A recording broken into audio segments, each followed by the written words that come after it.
Hi, my name is Mary Rose Strickland. I'm a physical therapist at New Life Physical Therapy, and I'm also a first-time expecting mother.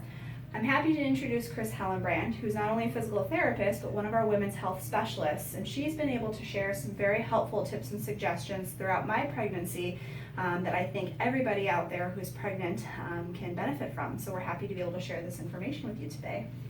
Hi, so today the first thing I want to talk about is back pain. And if you've been pregnant or are pregnant, you know that's a pretty common occurrence just because of the extra weight that you're carrying out front. And one of the best things that you can do to help with that is check your sleeping position. So Mary Rose is going to demonstrate a really helpful way to help decrease that back pain with sleep. So if you've got a body pillow, that's fantastic. We're going to demonstrate with two pillows here today. So you want to do that body pillow or pillow knees to ankles to help with the alignment of the hips and the low back. One common mistake is just turning it and having it between the knees but not going all the way to the ankles. And then with the other pillow, you can just tuck that under your belly a little bit to give that some support and decrease the rotation at the low back as well. So again, a couple of pillows or a body pillow if you already have it. They have some expensive, maternity pillows out there, but sometimes the cheaper version will do just as well. And that's what I found. I didn't have to get anything fancy. I just used the body pillow that I already had at home, and it's been great. Perfect. All right, and then the next thing I want to talk about is exercising while you're pregnant. So a lot of times women are afraid that they're going to hurt their baby with exercise. That's definitely a myth. Exercise is good for pregnant women. It helps to prepare their bodies for labor and delivery and to just be strong after you have your baby to be able to care for that newborn as well. So if you were already exercising before you were pregnant, you can kind of keep up with that same exercise routine. If you were running is okay to continue throughout your pregnancy. If you start having increased back or hip pain, then you may want to take away that impact. But as long as it's not causing pain, it's completely okay.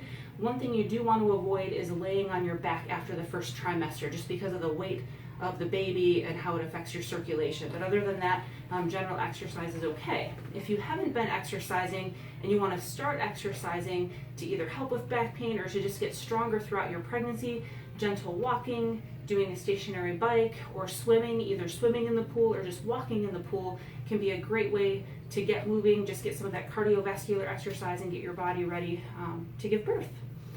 And then the last thing I want to talk about is your baby jumping on your bladder or using your bladder as a trampoline, making it feel like you have to go to the bathroom every 10 or 15 minutes. So when that happens, you can actually use your pelvic floor. So when I say pelvic floor, this is a pelvis here with your tailbone, your hip bones, and in the bowl of that pelvis are muscles called your pelvic floor. They actually help hold up your bladder, your uterus, your intestines, and you can use those muscles to talk to your bladder and tell it that it's not time to empty. So what you want to do is tighten those muscles 5 or 6 times in a row. So you're doing a Kegel exercise essentially where you're pulling up and in, trying not to pee or pass gas. So tensing those muscles in the base of the pelvis, just tighten them, let them go 5 or 6 times, and that gives your bladder a signal that it's not time to empty, and you can delay that need to go for up to 2 to 3 hours. This was something I was having a problem with personally, and after talking with Chris and she gave me the suggestion, I found has been incredibly helpful. So thank you. You bet.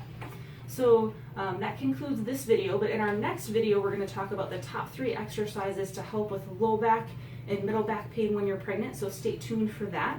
If you continue to have back pain after these tips and tricks, or if you have any further questions or concerns, feel free to give our office a call or to just schedule an appointment with me.